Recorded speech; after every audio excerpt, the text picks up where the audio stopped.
Greetings, Commanders. We are currently reworking artillery in World of Tanks.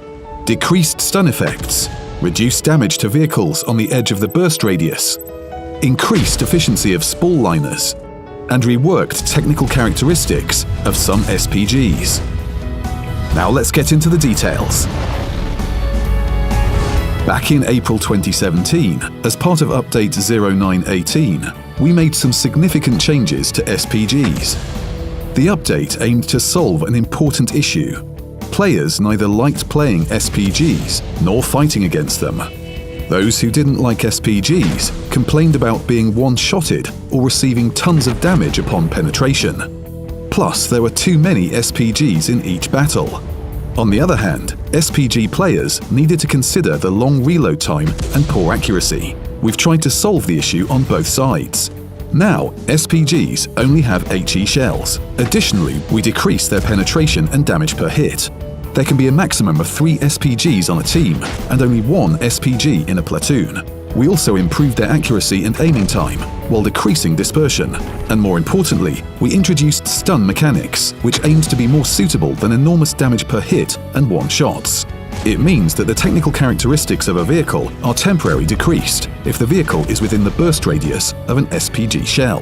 These changes definitely showed results. Now, artillery can rarely destroy a vehicle with a single shot. As such, the influence of SPGs on the battle outcome is similar to other vehicle types. In addition, their gameplay improved due to the increased accuracy and the margin for error. Plus, by assisting your allies, you'll be earning plenty of credits and experience. Now, as a result of these changes, all SPGs rarely deal full damage to vehicles when hitting them. Take the Object 261 as an example. The frequency of full damage penetrations has decreased by 7-fold. However, it became obvious that most players weren't completely happy with the new stun mechanics. There was still more to be done, and that's why we want to change it. The wind of change is blowing in World of Tanks. We've decided to rework several aspects. Let's start with the most significant improvement. It changes the stun mechanics in cases when a new stun is applied to a vehicle that is already stunned. In short, let's call it an additional stun. Now, the additional stun extends the overall stun duration, only if the duration of an additional stun is longer than the remaining duration of the previous stun. It practically renders a vehicle defenseless in fierce encounters. After the rework, stunning will be calculated by a new formula. According to this formula, the duration of each repeated stun is halved. For example, previously a vehicle was stunned for 15 seconds. Then 9 seconds in, another stun came. As a result, the players had to tolerate another 15 seconds of being stunned. So the total stun duration was 9 plus 15 equals 24 seconds. With the new changes, the time of the second stun will be reduced by half. If the result is less than 5 seconds, an additional stun is not applied. Also, the received value is compared with the remaining time of active stun. If the new value is higher than the previous one, the stun is renewed. If it's not, players won't even notice it. Let's take the previous example.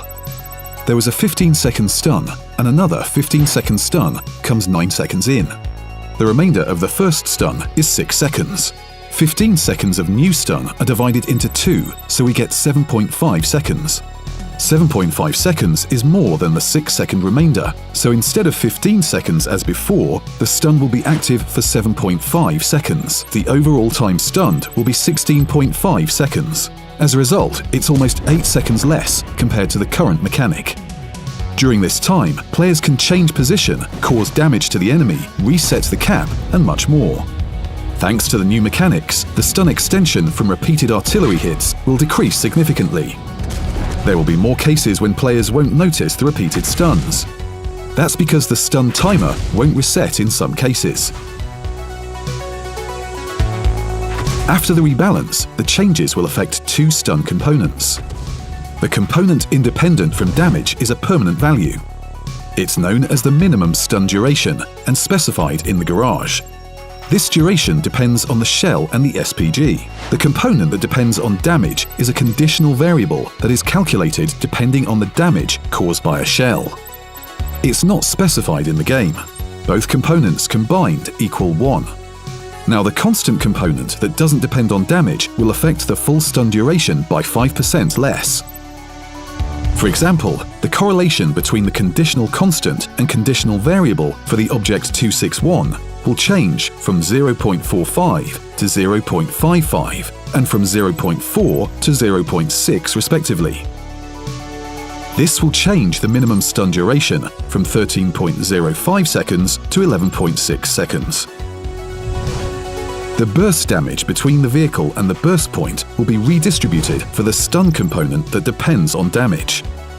Currently, this range can vary from 0.5 to 0.15. So, the damage at the burst point of a non-penetrating HE shell equals 0.5 of its nominal value, and 0.15 on the edge of the burst radius. After the rebalance, the damage on the edge of the burst radius will decrease from 0.15 to 0.05. This will lead to damage reduction both on the edge of the burst radius and any distance from the burst point. The stun duration will also decrease a little. In addition to the duration of repeated stuns, the effect of the spool liner on repeated stuns will also change. Now, the super heavy spool liner will additionally reduce the duration of the repeated stun by 20% and the heavy spool liner by 10%. So, if the repeated stun duration is 10 seconds, it will be reduced to 8 seconds when using the super heavy spool liner and to 9 seconds when using the heavy spool liner. Also, the characteristics of a number of vehicles will be rebalanced for their performance to be adjusted after the stun mechanic changes. These changes will affect both specific vehicles and entire groups of vehicles.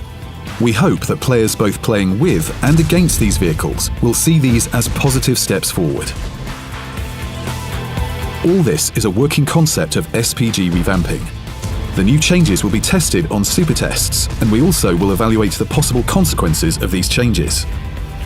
Your opinion on SPG rebalancing is also important. The further work on game improvement will be done with due account of both the analysis data and your feedback.